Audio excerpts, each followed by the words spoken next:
Episode number 91, Ironman Muncie 70.3 with Ed Rusk. Welcome to the pursuit of the perfect race. I'm Coach Terry Wilson, and with each episode, I bring stories of athletes to you that share their experiences at races in order for you to learn how to have your perfect race.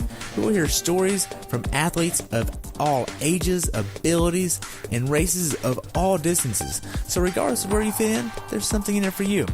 Thanks for spending some time with me today. Now let the pursuit begin. Hello everyone, and welcome back to the pursuit of the perfect race. Today I have the pleasure of talking with my friend Ed Rusk about his recent race experience at Ironman Muncie 70.3 in Indiana, where he had a time of 5 hours, 34 minutes, and 37 seconds. This race took place on July 14th, 2018, with the temperature being 68 and rising to 95 degrees. The water was also 83 degrees. Welcome to the show, Ed. I look forward to hearing about your race experience at Ironman Muncie. Thank you, Bill. What's your name again? Terry? Terry. Thank you, Terry. Gosh. You're welcome, Ed. Eddie, whatever. Huh? I used to go by Eddie, back when I was in grade school and thought I was all cool. But once I wanted to grow up some, I said, no, call me Edward. And then I got over that and said, just call me whatever. And Ed stuck. Gosh. So what made you want to do this race? Well, I had planned on racing Ohio 70.3, but a nephew asked his girlfriend to marry him, and he picked July 29th. So I had to change my races to Muncie. So it was a hard choice. I bet. Go to a wedding or race. I mean, I know I would pick, but I can't really make that decision for you. Yeah, well, I got encouraged to go to the wedding. Dang. So how was your training going into this race? I think my training was going pretty good going into this. I didn't have a really good Chattanooga 70.3, so I really wanted to refocus, and I felt good going into it. Were you a little discouraged from the heat and the hills at Chattanooga? No, actually, I tried something different, nutrition, that in my training had been working pretty well, but during the actual race conditions, didn't work so well. So, I live here in Chattanooga, so I understand what the heat's like and the hills and everything. I wasn't surprised by any of that. So. Okay. So what did you try during your training that you tried on race day that didn't work? Well, I've been working with UCAN.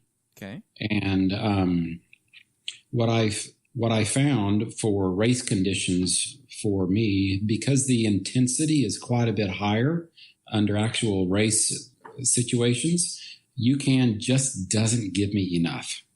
So I need to supplement that. So what did you use for nutrition after Chattanooga going into Muncie? Well, I started adding more Gatorade Endurance rather than just water, and adding some gels and or blocks into that as well. Okay. Just trying to boost it up a bit. So how was your training going into Muncie?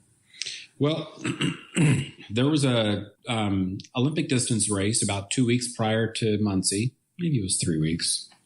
Yeah, 3 weeks prior to Muncie. And that was a good gauge for me on my fitness level and speed. And a local race here in Chattanooga, pretty good race. It's usually a Southeast regional qualifier for USAT nationals. So there's a pretty big crowd there usually, and 1,200 usually racing it. So in the 50 to 54 age group, mine, it's usually about 120 to 130 people in it. Felt good going into the race, and had some peer pressure getting me to move up on the swim time. They start you in this race, time trial start based on your estimated swim time when you sign up. Okay. So my buddies are faster swimmers than me, and they said, hey, let's all start together at such and such time. Like, yeah, okay, sure, why not? Well, I should have just done my race, because once I got in the water and started, I started too fast, thinking that I had to, and hyperventilated too soon, and I had a really, really horrible swim. Really? Yeah. So I get out of the water just furious, just really angry, which can be a good thing.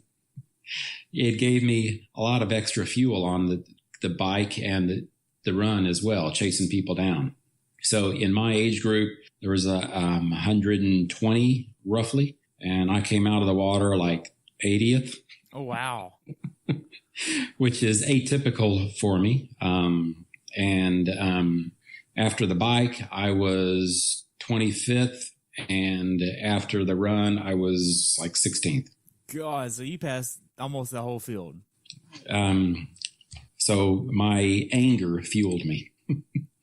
So the UCAN wasn't much of a help or hindrance. In that race, I did UCAN right at the beginning, had a little bit on the bike, and then fueled it with fueled with gels and Coke. And that really worked well for me. So that's what I knew I needed to do going into Muncie then. Okay. UCAN in the beginning, just to kind of start me off, and then switch to the sugary based things whenever I needed the extra power. Okay. Now, going into Muncie, what was your longest swim, bike, and runs going into the race? Longest swims, 3,000 in the pool, open water. Longest ones were, that's a good question. Longest swim, open water, was 1,500. And longest bikes was 80 miles. Longest run, 16. Wow. So because I'm marathon training at the same time. Okay, what marathon are you doing? I'm doing the Tunnel Vision Marathon in Seattle, Washington on August 19. Okay, so you're about a month out from that. Yeah. So most coaches would say marathon training and 70.3 training do not go well together. And they normally don't. But I went into tri-season this year, marathon trained up, having run the Snickers Marathon in March and BQ'd again. So that was good. And so I kept up the 2 hour per week long runs going into all this. So I'm partially marathon trained up already. Okay. Now, I know I'm doing a marathon in October. I'm doing the Marine Corps Marathon. And cool. What I'm doing right now is a little bit of a split training. Instead of doing my long run all on one day, I do it over 2 days. And so I'll do 9 miles on Saturday, 9 miles on Sunday. Mm-hmm. And then the first 9 miles on Saturday would be like an easy pace. And then the second one has all the fun stuff in it. Has hey, you're doing 2 miles at race effort. And then by then, you're already tired. Your legs aren't really in the best feeling at all. So yeah, it's a little bit more challenging, I feel like. But I did that That's last good fatigue time. training. Yeah, and I did that last time going into New York City, and I negative split the entire race by like 27, 28 minutes. So I was really happy with how it turned out. Sweet. Now, were you doing a lot of bricks in training? I was. So the interesting thing about doing the marathon training at the same time is my bricks, I would do 2 bricks a week.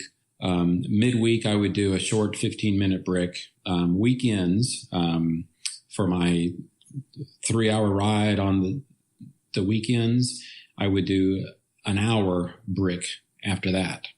Okay. So I usually do my long runs Saturday morning. So 2.5 hour run. And then I would do a long ride on Sunday, followed by an hour run for the brick. So a lot of fatigue going into those things. Now, would you take a day off on Mondays? Mondays are always a day off for this old man here. You don't do like a easy 3K swim or 4K swim on Mondays? No, I don't. I really relish these days off. I've found that the older I get, the more I really appreciate them. Right. Now, if you take a look at your training, what was the most hours of training in 1 week that you did? I knew you were going to ask that, and I didn't look it up. You can just estimate. That's fine. I think the biggest week going into Muncie would have been, I think, about 12 hours. Okay. Now, so really not bad. Okay. Now, if we look at it, were there any days where you just mentally didn't want to train? Yes, absolutely. So how'd you get through those? Did an abbreviated workout. Usually on those days, it was hard intervals or hard hill repeats on the bike, followed by a 15-minute run. And if I've been working all day, doing those after work is pretty tough. Tough to find the motivation. So I'd go out and I would actually just spin for 30 minutes and then do, if it called for 10 by 3 minute hill repeats, I'd do 5. And I know what my body feels like doing a brick. So, 15-minute off the bike run, I'm not going to gain anything from it mentally. So I just pack it up then, go to bed early and tackle it the next day. Okay.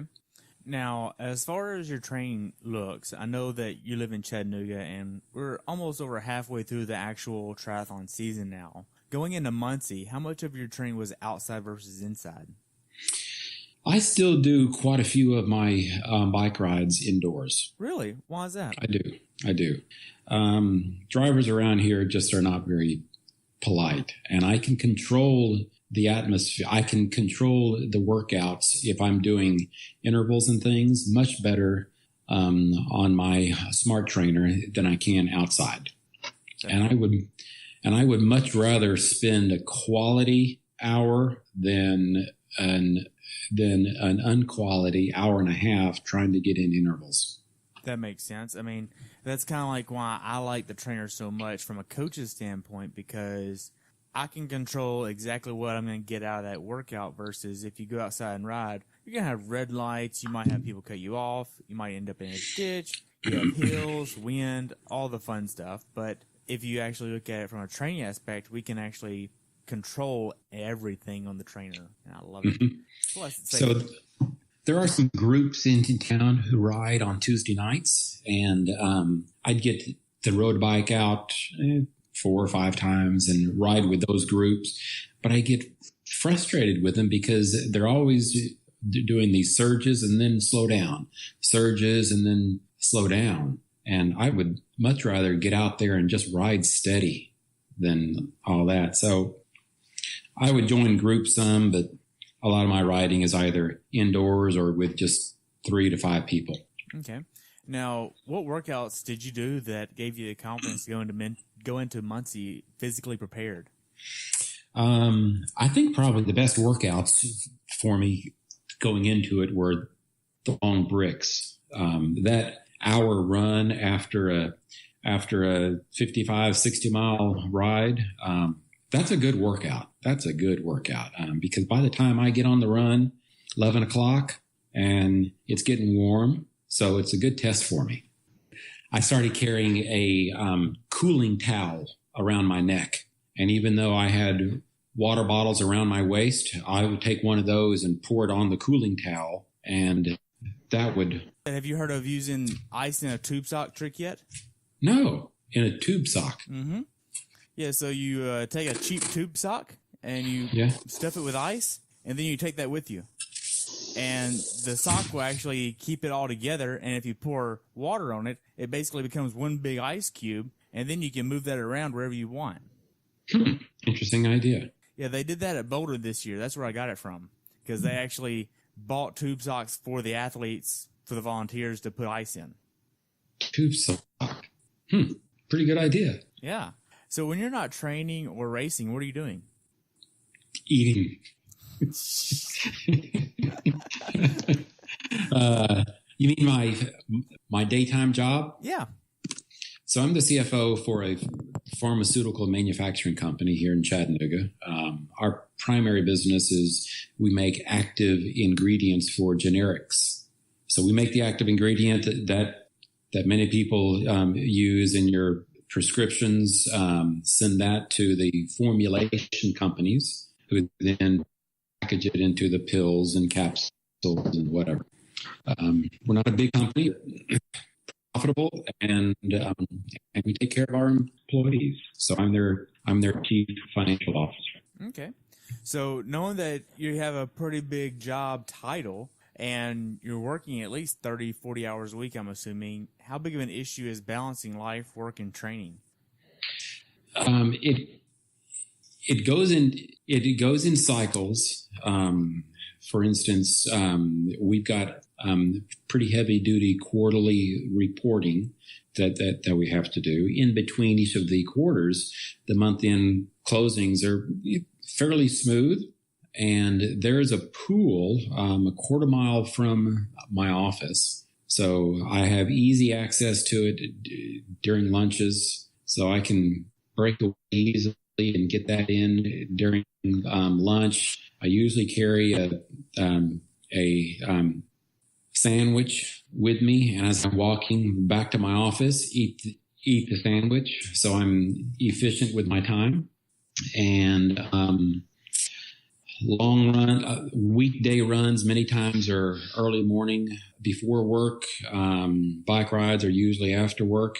So balancing it really isn't that hard, but there are times where I've got to sacrifice some things or get up at dark 30 in order to just simply squeeze it in. But I do have the flexibility in my job where I'm not a clock watcher, and my boss isn't a clock watcher either. Just get the job done. So that flexibility really helps. Okay. So it seems like you actually have the situation to get in the training that you need, and as long as you execute the job that you have to do for your work, it's okay. Yeah, it is. Okay. Now, as far as going into this race, when did you start traveling to the race venue? The race is on Saturday, and I left Thursday about 2:00 from Chattanooga to drive up there. The plan was to spend Friday at the race venue and just Friday afternoon relaxing. There was another person that was going to drive up from Chattanooga with me. She was going to race also, and she had to back out Wednesday afternoon. So unfortunately, I made the 8-hour drive by myself. Dang. It made for a boring trip. Dang. So what'd you listen to? Just the radio? Yeah. Sirius XM. I'm not going to tell you what stations I was listening to because I'm going to get ridiculed grossly by Aaron Raymond and Matt if they find out that part of the time I was actually listening to the Broadway channel. Oh gosh.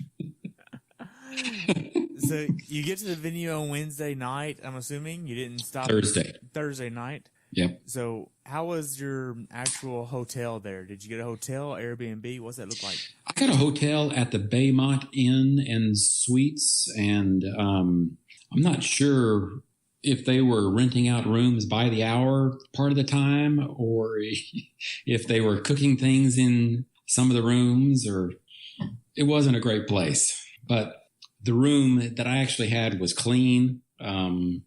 And the air conditioner worked, and that's really all I cared about at that point. So it was literally just you at the race then? You didn't bring anybody with you? Nope. Didn't bring anybody with me. No Sherpas? Nope.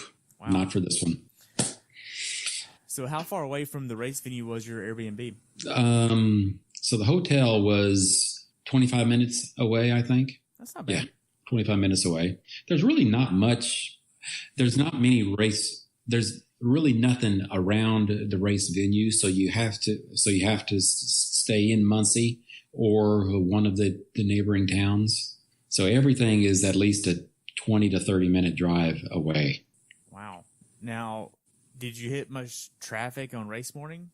race morning, it really wasn't bad. They've got that race down to a pretty good science as far as controlling the traffic. I expected a lot more traffic getting in, so I left the hotel race morning about 5 a.m. Race starts at 7. Bike was already in, so I've got a pretty simple transition set up. So I had parking a pre-paid for directly across from the venue, so it was easy to park and walk right into transition. So I figured if I get there by 5:30 at the latest, I'll be fine. And I got there right at 5:25. So okay, really didn't have traffic issues. That's good to hear. Now, to back up just a little bit, I got a little ahead of myself. I got excited, to be honest. So did you try to get a certain meal in the night before the race? I did. My pre-race meal is usually chicken breast and mashed potatoes, or chicken breast and rice, or something like that. Something fairly simple. We went to Chili's Friday evening, and there was 4 of us there: Anastasia, myself. My mind's blank right now. Jason, Tucker, and you're going to need to edit that out because I don't want him knowing that I completely forgot. That's okay. We'll just move on. So anyway, pre-race meal there was chicken breast, rice, and they had broccoli on the side. And like, okay, I'll eat a little bit of roughage, but I try to stay away from any of the fiber on pre-race day. Okay. Now, whenever you checked your bike in earlier that day, did you have any issues with it? No issues at all. I let air out of the tires, knocked it down to about between 80 and 90 probably, because it was hot still. It was a hot day, and I checked in my bike early, like around 1:30, and it was just going to get warmer in the afternoon. I didn't want the bike tires to expand and explode. That makes sense. Because I don't know if you remember that in Chattanooga, but that actually happened to a lot of people's wheels in Chattanooga. Yep. I heard them blowing up. Literally. So you get to bed the night before the race. How much sleep did you get? I got about 6.5 hours of sleep. Okay. Which is about average for me. So you don't really sleep that good the night before a race? No, hardly ever do. I try to get to bed by about 9 prior to the race, and wake up about 4. And so math-wise, that's about 7 hours. But, you toss and turn some. You wake up early. Yep. You wake up early hoping that your alarm goes off, and you end up getting up early anyway. Man. So what's your race day morning ritual like in the hotel room before you leave? It's very routine for me. So first thing I do is I get up and I put in my contacts, and then I, if I've got access to someplace to make hot water, like a little coffee pot or microwave, I'll make a cup of hot water to get my half cup of uncooked oatmeal cooked. So race morning meal is a half cup of uncooked oatmeal, which obviously expands to a cup, 1 banana, and a couple tablespoons of peanut butter. Mix that all up, and that's my breakfast. Okay. And then I have a cup of decaf coffee. I know. Why decaf? Yes, why? You rolled your eyes, I'm sure. Yes, why? Well, 2 years ago, I developed AFib. Okay. And so cardiologist wants me to stay away from caffeine. So I know that since I'm not on caffeine will really jack me up pretty good. And I also know I'm going to take it during the race. So I'd rather not get jacked up until I'm ready for it. Okay. So is that more than likely why you got away from the goos and things like that before the race then? No, it isn't. I just got talked into trying UCAN because I was getting much more fat adapted, and that seemed to work well for me as far as training and burning fat at the same time. Okay. So we've already talked a little bit more about the morning of the race. What were you going to say? I was going to say, oatmeal, coffee, and then I also have pre-mixed up then half a bottle or one scoop of UCAN that I drink 30 minutes prior to the race start. Okay. Now, do you have an idea of how many calories per hour you're trying to get on the bike ride? Well, I'm trying to, previously I was only getting about 180 an hour on the bike. And I'm trying to double that basically. So trying to get just in excess of 300. Yep. So about 340-ish. Yep. Okay. And I think on this race, I ended up averaging right around 300 per hour on average. Seemed to work. I never felt any loss of energy. Okay. Now, I know we already talked a little bit more about the morning of the race and got you to transition and all that fun stuff. After you leave transition, I know you're putting 105 pounds in your wheels to head out on the bike. Now, before that, you got to do the swim. What time was your swim send-off? Swim start begins at 7, but they were doing a rolling start for this one. And so they ask everybody to put yourself in the estimated length of time you think it's going to take you to swim the 1.2 miles. The first wave was like 25 to 30 minutes, if you think you're going to swim it in that kind of a pace. And then they broke it up into like 3-minute blocks after that.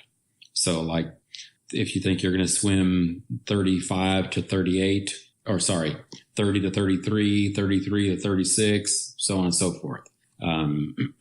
Because of what happened to me at the race 3 weeks prior, I purposely wanted to take this swim slow to make sure that I didn't have any issues, and I just simply got through it without expending too much energy. So I put myself in the 40 to 43 minute group. Figured, okay, I can pass people if I need to. Okay, that makes sense. Now, were you feeling a lot of anxiety at this point in time, or were you pretty calm? Actually, I was feeling a bit of anxiety. I never liked to swim. I get through it. I used to be the last person out of the water my very first year doing tries, and have worked hard at that. And my normal swim time for a 70.3 is between 35 and 40 minutes. So I'm not overly fast, but middle of the pack guy. That makes sense. Now, you get into the water, the gun goes off, you hop in. How does the swim go for you? It's really warm, obviously. Oh gosh, it was warm. And it's kind of the color of chocolate milk. You couldn't see your hand, so it felt like you were swimming in warm chocolate milk. It was very murky, but there were no weeds, and weeds and I in a swim do not go well together. I get kind of wigged out by weeds. So I was sighting pretty well the first 300 or 400 yards. As I glanced back at my Garmin, I breathe usually every 8 strokes. I'll take a breath. I'm sorry, it's breath. I'll take a look. I'll sight about every 8 strokes. I didn't really have to do very much course correction for probably the first 400 yards. And then I started catching up with people more, and kept having to go around people, and that really got me out of sync as far as as I glanced at as I looked at my Garmin file afterwards, it did show quite a bit of zigzagging back and forth. About every 8 strokes or so? Yeah. Exactly. The interesting and frustrating thing about that swim is everyone tells you on the Muncie 70.3 Facebook page that you need to get mirrored goggles because the return on this swim is directly into the sun. Okay, message received loud and clear. So I broke out the mirrored goggles, and even that didn't help. It is blinding trying to see the buoys going directly into the sun, even with mirrored goggles. And I'm swimming over people. They're swimming over me. I got yelled at twice by kayakers because I thought I was sighting off of a tree in the distance. And I was like, okay, I can't see the buoys. I know about where the finish is. So I'm going to aim for that, for that group of trees, which is a very good tactic if you can't see the buoys. Well, I was off on the group of trees, and twice I had kayakers say, correct your course, go right, because I was swimming too far outside of the course lines.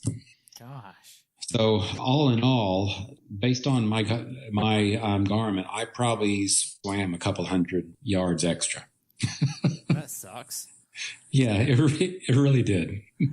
Man, so pro tip, get really dark lenses or just like spray paint the top half of them. Got it. Yeah. Now, you get out of the water. How does T1 go for you? T1 goes very smooth. It's a little over 3 minutes in T1. It's a long run from the water up into the transition area. Everyone warns you. I don't remember how long it took me to actually get into transition, probably a couple minutes to get up there. So an extra minute, 15 or so in transition, smooth, get on the bike, and I'm off. I usually have my shoes clipped into my pedals already with rubber bands on the back of them. And as I'm wheeling my bike out, a rubber band broke. So the pedals just kind of hanging, the shoes just kind of flopping there and spinning around. And I'm watching it, hoping that it doesn't pop off, and I've got to go back and pick it up. And but outside of that, it was smooth. Gotcha. A little tip I've learned when that happened to me one time is you just pick up the seat just about 3-4 inches. It raises the back wheel off, but still keeps the front wheel on. You can still steer it. So in the moment, if you can remember that, you'll be all right. So in comparison to Muncie to Chattanooga, who has a longer transition area? Muncie has you mean getting up to the transition from the swim? It's probably about the same. Okay. About the same distance. Okay. Now, once you get out on the bike ride, what was your mindset of how you wanted to tackle this bike ride? Did you want to hit a certain cadence, power, heart rate number, RPE, feel? What did you want to do on this bike ride? Well, on this one, the idea was it's a 7 miles or so out, and then you do a 2-loop course and then 7 miles back. Right. So the idea was just simply ride the 7 miles as fast as I could, get to the loop and get in a rhythm, keep my cadence 95-ish, and keep my power numbers around 215 to 220, fairly low. I don't even monitor my heart rate on the bike because I've got a pretty low heart rate. Okay. Now, it's like a 2-loop lollipop, basically. Was there a lot of hills on the run course, on the bike course? There are no real climbs at all. It's just gentle rollers. Everyone says it's a flat course. It isn't flat, but it isn't hilly either. So you're you're really only going to go between maybe 3 or 4 gears. You get in the big ring, and you're only going between 3 or 4 gears most of the time. Oh, wow. So you could stay in aero pretty much the whole time then? Yeah. You certainly can. Second loop, it got fairly crowded. It was pretty hard to stay in a rhythm as I'm passing people and trying to glance over my shoulder and make sure that I'm not jumping out in front of anybody. There was only, I want to say, maybe a half dozen people that passed me, and they were the lead guys on their second loop, most likely. God. Yeah. Craziness, those people. Now, whenever you started getting to the aid stations, how were the aid stations on this course? There are 2 aid stations, roughly about the halfway mark of each loop. So spaced out pretty nice, well supplied, and they did a really good job of training the volunteers there to kind of run with you a little bit so you can grab the bottle easily. Very good volunteers. Okay. So since I was focusing more on making sure that I got in Gatorade endurance because of the calories rather than just water, that's all I did was just simply grab another bottle of the Gatorade endurance, fill it up in my front aero bottle, and toss it off to the side. That makes sense.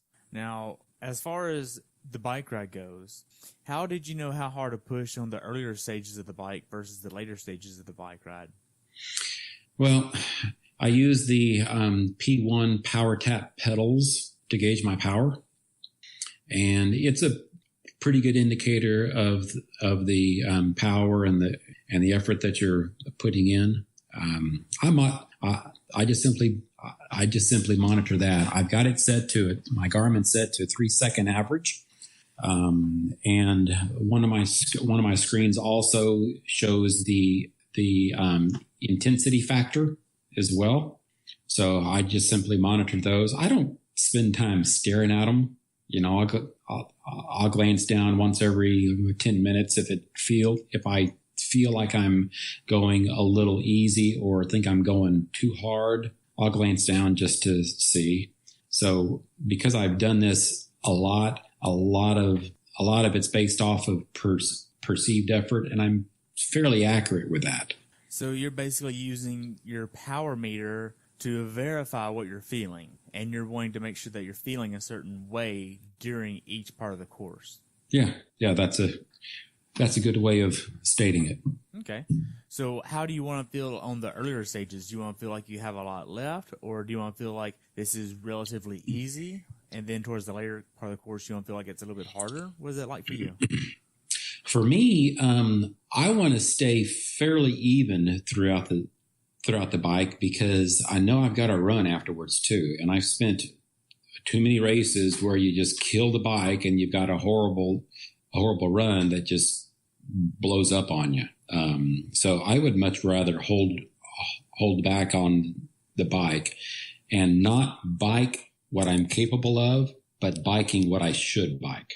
That makes sense. So that way you don't have a crappy run. Yep. I've had crappy runs. I have too. Now, as far as the bike ride goes, did you see a lot of flats? I saw 2 flats. I didn't see any wrecks. I think there was only 2 flats. Wow, that's good. Yeah. Now, the last mile or 2 of the bike ride, are you trying to do any type of transition to prepare to start running? Yeah. I increased my cadence on the bike. If my cadence had been low, I increase it to make sure that I'm at 95 to 100. Try to spin a little lighter on the bike, especially during the last 1 mile, so my legs kind of get flushed out a little bit. And then I'm mentally thinking thinking through each step of the transition in T2 based off of the things that I've got there next to my running shoes. Okay, so before you leave T1, you're basically taking a mental image of what that looks like, and then whenever you get to the last little bit of the bike ride, you're remembering that little snapshot and walking through yourself. Okay, this is what this looks like. This is where my bike rack is. This is what it's going to look like when I get to my bike rack. This is how things are going to look, and this is how I'm going to go through the motions before you actually get there. Yep, exactly. Okay. Exactly. Now, you get to your T2. How does it go for you? Well, it goes okay. The guy on the opposite side of me, when he came in from his bike, he put his bike on my side. Wonderful. Rather than rack it wheel down on his side, so his bike's in the way. And I started pulling his bike off and trying to rearrange it on his side and everything. And finally I said, "What are you doing? Don't screw with this bike. Leave it alone. Focus on your own race." Okay. Get my head straight again. And then as I was putting on shoes and socks, glancing down at the other things I need to grab, and just grab my my hat, the cooling towel that I had there, and the couple of blocks I had, and take off. Okay. So you get out on the run course. How the first few miles of the run go for you? Pretty well. I had pre-run the first 2 miles on Friday when I did a little spin out and run. So I knew that the first couple of miles are a little hillier than the rest of it. And my focus was just get your cadence up, get into a rhythm. Don't try to go too fast. Save that for the end. And I'm pretty sure the first couple of miles, my average pace was 7:30, 7:45, somewhere in there. More of a relaxed pace. And amazingly enough, I was passing quite a few people just in those first 2 miles, just because I was just consistent. So my plan was run in between each aid station and make sure that I walked or slowly jogged each aid station to get in extra hydration. Okay. And that worked well the first couple of miles. And then we get to the open part of the run where there's zero shade. And my pace slowed down a bit. A bit. But actually not bad. I learned a year and a half ago that I just really do not race well in the heat, and I've got to learn how to manage it better. So I've tried doing better and better. And this run, even though it was a 2-hour half marathon, I'm not breaking any records doing that. But I managed the heat better on that run than I have on any other hot runs. So that felt good. That was a real accomplishment for me. Good. Now, around mile 5 or 6, were you having any GI issues or cramping or anything like that?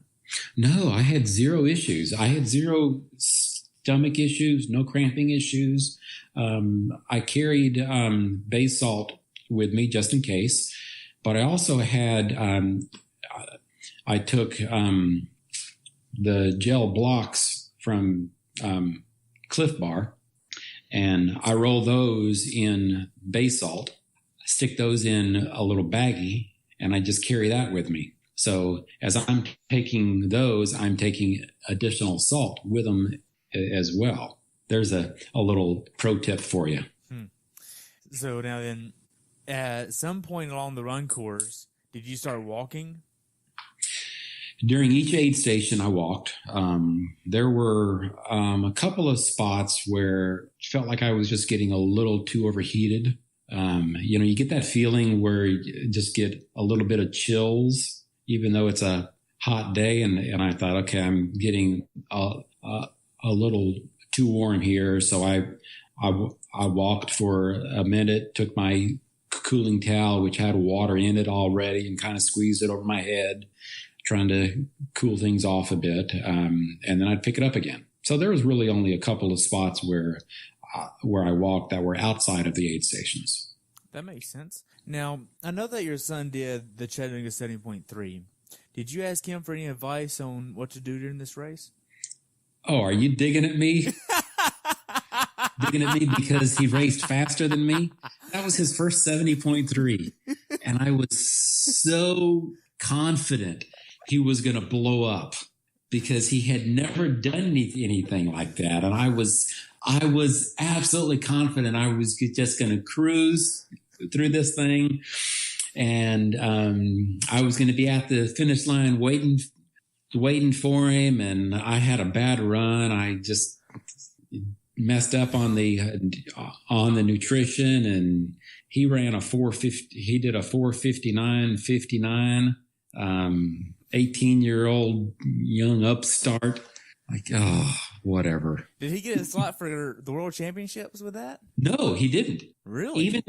Even with that, his age group is 18 to 24, so it's pretty big. A little bigger. But even with his time, he was still 15th. Good God. Did it roll down any? No. It didn't? Well, because, I mean, that age group isn't really that much money. It may have, but they only had one slot in their age group. Wow. Well, anyway, so, I was just asking. So thanks for just throwing that out there. Yeah, I'm just asking. I mean, I didn't know if he might have some valuable tips to pass on to you or not. Just figured to ask. Now, mentally, how hard was this race for you? Mentally, it really wasn't as hard as other races. I would have liked to have driven the bike course so I knew what to expect. But outside of that, I was fairly relaxed going into this race. I had fairly low expectations, was hoping for a roll down slot to Nice, France, but I was 20th, and it only rolled down to 4. Oh, wow. So there were 2 slots in my age group. Number 1 took it and number 4 took it. So that only begs the question of, are you going to try to get it somewhere else? Planning on it. Chattanooga 70.3 next year, of course, is an option. I'm actually having an ablation done in the middle of August to take care of this heart rate issue. And if that goes well, then I'll probably pick up a late season race, say in California at the beginning of December. Indian Wells. Or Indian Wells, that's it, yeah. So I'm eyeing that one as an option. Well, there's also the one in Taupo that you could do. New Zealand? Yeah. I'm not going all the way to... Oh, you mean the 70.3 Worlds? Yes. Or No. The regular 70.3. That's where you get your slot at. Yeah. Well, I'm not going to go all the way there just for 70.3 just to qualify for it. I don't have that much money.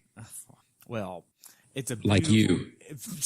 Yeah. It is beautiful over there. We were over there for the World Championships in Malulaba in 2016, and then after that race, my wife and I went over to New Zealand for a week afterwards, and we stayed on the South Island. Taupo area is beautiful, absolutely beautiful. So you should go and race. Sure, write me a check, and I'll just send you mine for tuition. We'll just split that out. Okay, in that case, I think I'm getting the worst end of that deal. So the last 800 yards of the race, you're seeing the barricades line up, you're seeing the finish line in sight, but it is a little bit of weaving back and forth a little bit before you get to the finish line. How was that last 800 yards? Well, the last 800 yards are actually uphill.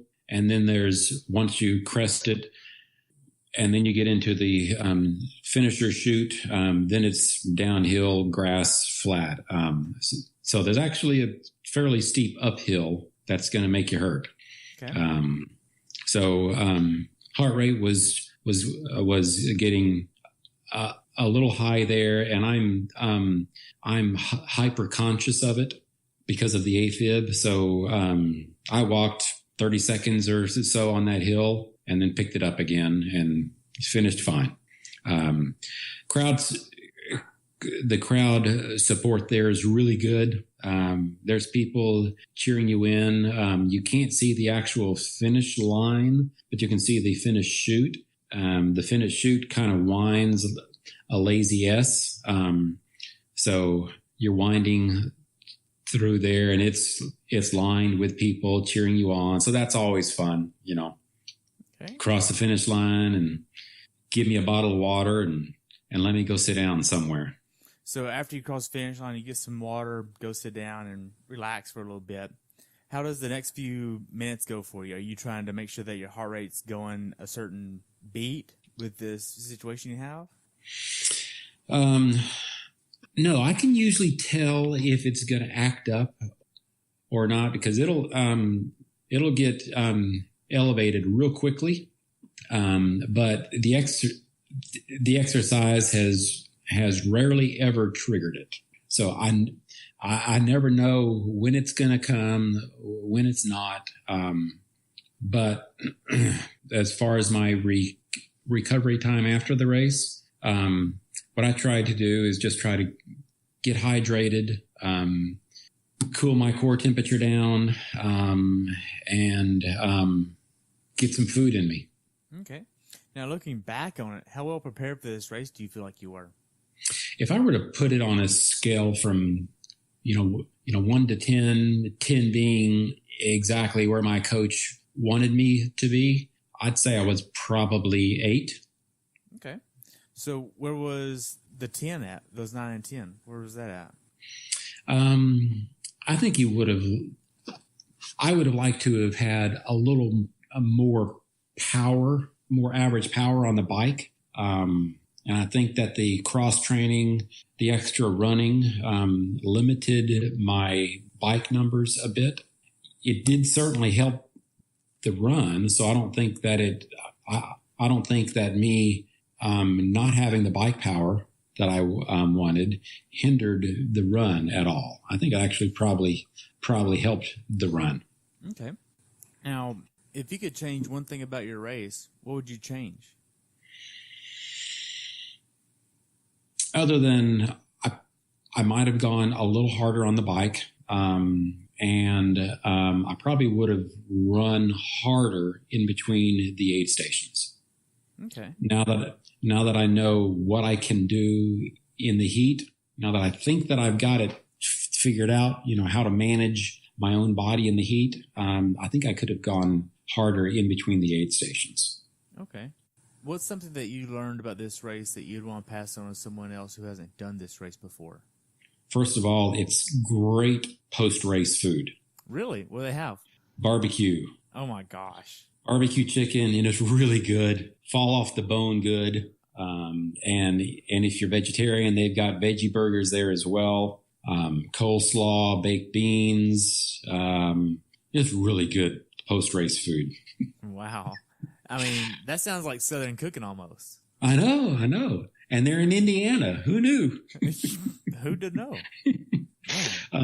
So outside of that, I tell people be prepared for a slower swim and a hot run.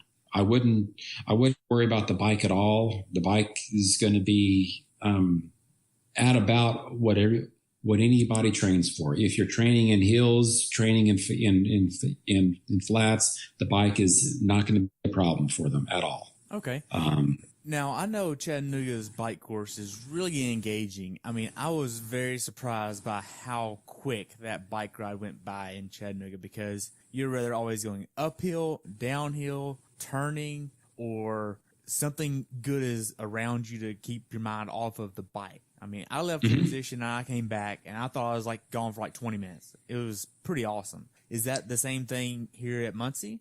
No, it just seemed to drag on. Really? You're riding by cornfields, and every cornfield looks about the same to me. I'm like, okay, I'm tired of this already. Wow. A two-loop course has its advantages, I think, but I don't know. I thought it was a fairly boring bike. Nothing like Chattanooga then. No, nothing like Chattanooga at all. Chattanooga definitely is, as you said, it definitely keeps you engaged mentally. To me, the absolutely flat course at Eagleman, Maryland, actually kept me more engaged than Muncie did. Really? Because you're riding through marshes and things, and it's really pretty interesting out there in Maryland, and that kept me more engaged mentally than Muncie did. Right. Now, to kind of move on a little bit, for first-timers, what advice would you give a first-timer doing this race? Define first-timer. First-time 70.3 or first-time triathlon at all? First-time 70.3 athlete. Okay. First-time 70.3 athlete. I would say get through the swim as best you can. Do not stress about the swim at all. And don't let your heart rate spike as you're running up the hill to get into T1. Get on the bike and settle into a rhythm. The roads are going to be smooth. You're going to have a few turns on the bike. But the bike is going to be pretty uneventful. I would tell a first-time 70.3 that this course is all about managing the run. So don't exert any extra energy on the swim.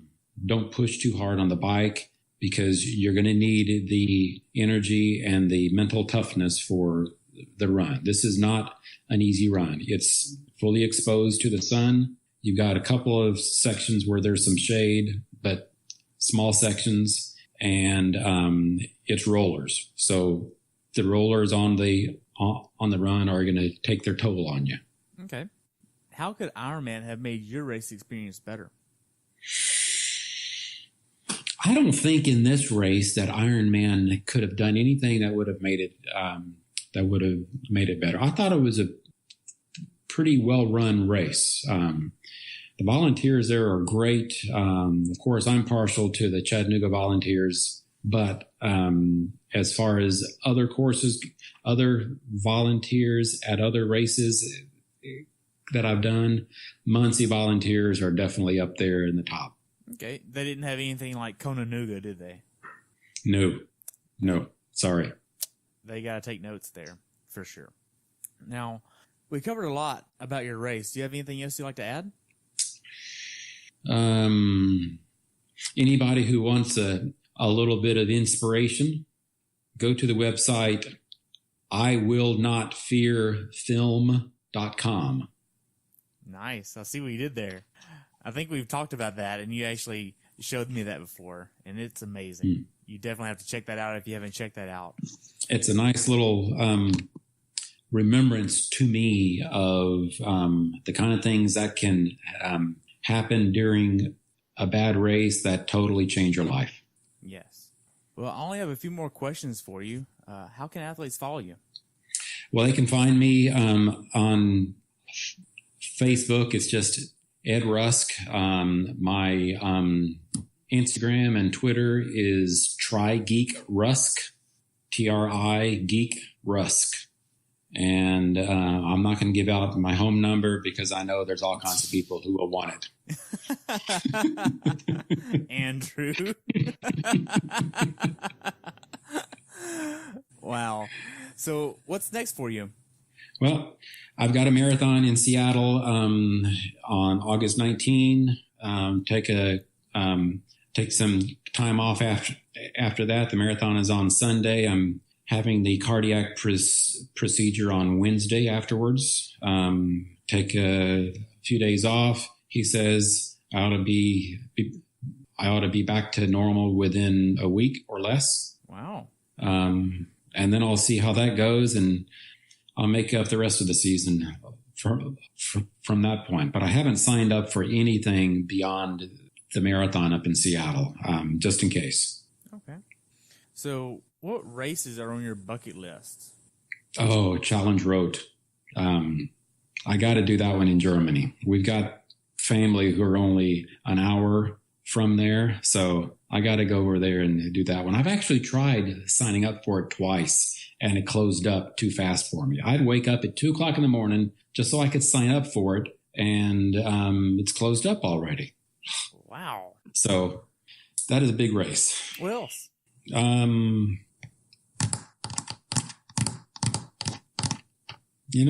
There aren't many bucket list things that I haven't done. I wanted to go race in Australia. I did that. I've raced in Europe. Done Cozumel. That was a fun race. The full? The half. Beautiful swim. Absolutely beautiful swim. Kona, it would be nice, but that isn't something I'm gunning for. I don't think that now that I really have the passion to put in, that kind of training anymore. That makes sense. The full does take a lot, and a lot of people don't really want to do that. Yeah. It takes a lot of time away from home. It makes my wife nervous, when I'm out training for, 6-7 hours, and then I'm beat the rest of the afternoon, and I'm no good around the house. And it's just, I'd rather spend my time, family time more so. That makes sense. Well, Ed, I only have one more question for you, and that's, what's your definition of a perfect race?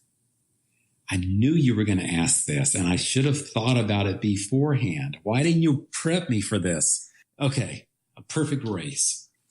To me, a perfect race is crossing the finish line and knowing that you put everything mentally and physically into that day's efforts based on what the day gave you. You managed it 100% of your effort. To me, that's a perfect race. It may not be super fast, but it's what the day gave you. Okay. That's awesome. Well, Ed, I just want to thank you so much for your time. I enjoyed hearing about your race experience at Muncie. I would love to have you back on after your next race, hopefully later this year. Well, thank you, Terry. This has been fun. I enjoyed this. Awesome. Well, you have a good day, and I'll talk to you soon, okay? Thanks for tuning in today.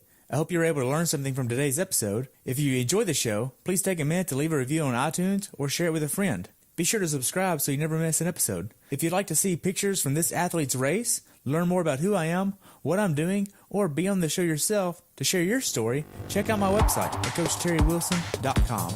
Until next time, continue the pursuit.